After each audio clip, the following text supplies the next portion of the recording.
ഇവിടെ അച്ഛൻ എന്താണ് സംഭവിച്ചതെന്ന് വെച്ചിട്ട് ഓടി വരുമ്പോൾ അച്ഛൻ്റെ കാലിൻ്റെ അവിടെ ചില്ല് മറ്റേ ജനലിൻ്റെ ചില്ല് കൊട്ടിട്ട് ചെറിയൊരു മുറിവ് പറ്റിയിട്ടുണ്ടായിരുന്നു. എന്നിട്ട് അങ്ങനെ അച്ഛനെയും കൊണ്ട് പുറത്തേക്ക് പോയി. പിന്നെ ആകെ പുകയായിരുന്നു. അപ്പം ഇന്നലെ ഈ മൃതദേഹങ്ങളൊക്കെ ഈ ഭാഗത്താണ് വന്ന് വീണത്? അതെ, വീടിൻ്റെ പടിയുടെ അവിടെ കുറച്ച് ഭാഗങ്ങൾ ഉണ്ടായിരുന്നു. പിന്നെ അപ്പുറത്തെ വീട്ടിൽ കുറച്ച് കിടന്നിരുന്നു. കയ്യിൻ്റെ ഏത് ഭാഗം? കയ്യിൻ്റെ ഭാഗം, പിന്നെ നട്ടലിൻ്റെ ഒരു ഭാഗവും ഒന്ന് വീണു. പിന്നെ വീടിൻ്റെ ബാക്ക് സൈഡിൽ ചെറിയ ചെറിയ കഷ്ണങ്ങളായിരുന്നു.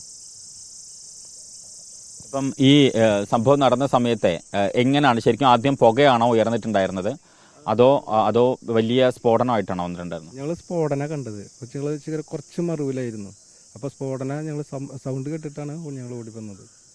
അപ്പോൾ വരുമ്പോൾ ആകെ പുകയാണ്, പാടത്ത് ആകെ പുകയായിരുന്നു. ആ പുകയുടെ കൂടി ഞങ്ങൾ വീട്ടിലേക്ക് വന്നേ. അച്ഛനും ഭാര്യയും മാത്രമേ ഉണ്ടായിരുന്നുള്ളൂ വീട്ടിലെ. അച്ഛനും ഭാര്യയും മാത്രമേ ഉണ്ടായിരുന്നുള്ളൂ. പിന്നെ ഇവിടെ വന്ന് ഈ ചില്ലുകളും ഇതൊക്കെയുള്ള പേടിച്ചിരിക്കുകയായിരുന്നു അവർ. ഈ സൗണ്ട് പെട്ടെന്ന് ഇത്രയും വലിയ സൗണ്ട് കേട്ടപ്പോൾ എല്ലാവരും പേടിച്ച് ഞാൻ അച്ഛനെ പുറത്തേക്ക് കൊടുന്ന് നമ്മൾ അപ്പുറത്തെ തൊടിയിൽ കൊണ്ടിരുത്തി. അല്ല, ഈ നിങ്ങൾ ഇവിടുന്ന് ഓടി രക്ഷപ്പെട്ടാണോ ചെയ്തത്? അപ്പോൾ കുറേ ആളുകൾ ഓടി രക്ഷപ്പെട്ടു എന്ന് പറഞ്ഞു. അപ്പോൾ നിങ്ങൾ കണ്ടോ ആളുകൾ ഓടി രക്ഷപ്പെടുന്നത്? ആൾക്കാർ ആ സൈഡ് കൂടി ഓടി പോണ കണ്ട്. ഒരു 3-4 ആൾ ഓടി പോണ കണ്ട്. അവിടുന്ന് അതിൻ്റെ ഉള്ളിൽ നിന്ന് പോണ കണ്ട്. അപ്പം ഈ മൃതദേഹങ്ങൾ ഇവിടെ വന്ന് വീഴുന്നത് ഏത് ഘട്ടത്തിലാണ്? അതായത് നിങ്ങളൊക്കെ ഇവിടുന്ന് ഓടിപ്പോയതിന് ശേഷം പിന്നെ വന്ന് നോക്കുന്നപ്പോഴാണോ, അതോ ഞങ്ങൾ ഓടിപ്പോയിട്ട് പിന്നെ വന്ന് നോക്കുമ്പോഴാണ് ഞങ്ങൾ ഈ കഷ്ണങ്ങൾ കാണുന്നത്. ഇത് വലിയ ശബ്ദം ഉണ്ടായിരുന്നു? വലിയ ശബ്ദം ഉണ്ടായിരുന്നു.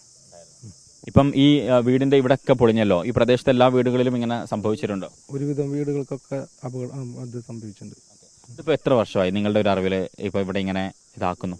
ഒരു 10-30 വർഷത്തോളം ഉണ്ട്. ഇതുവരെ ഒരു അപകടം ഉണ്ടായിട്ടില്ല ഇവിടെ. ഇത് ആദ്യത്തെ അപകടമാണ് ഇത് ഇവിടെ ഉണ്ടാവുന്നത്. അപ്പം ചേട്ടൻ പണ്ട് ഈ പടക്ക പണിക്കൊക്കെ പോയിരുന്നു എന്ന് പറഞ്ഞല്ലോ. അപ്പം ഈ സാധാരണഗതിയിൽ ഇങ്ങനെ അപകടത്തിന്റെ ഒരു സാധ്യത എന്തായിരിക്കും ഇവിടെ സംഭവിച്ചതെന്നാണ് നിങ്ങൾ വിചാരിക്കുന്നത്? നമുക്കറിയില്ലല്ലോ, നമ്മൾ അതിൻ്റെ ഉള്ളിലേക്ക് ഇതായിട്ടില്ല. അതീവ സുരക്ഷയായിട്ടല്ലേ സാധാരണ ഇത്തരം പണികളൊക്കെ നടക്കുക? സുരക്ഷിതമായിട്ടാണ് പണിയാറ്. പക്ഷെ ഇന്നലെ എന്താ ഉണ്ടായിന്ന് അറിയില്ല. വെയിലിൻ്റെ നല്ല ചൂടായിരുന്നല്ലോ. ഇന്നലെ നല്ല ചൂടായിരുന്നു വെയിൽ.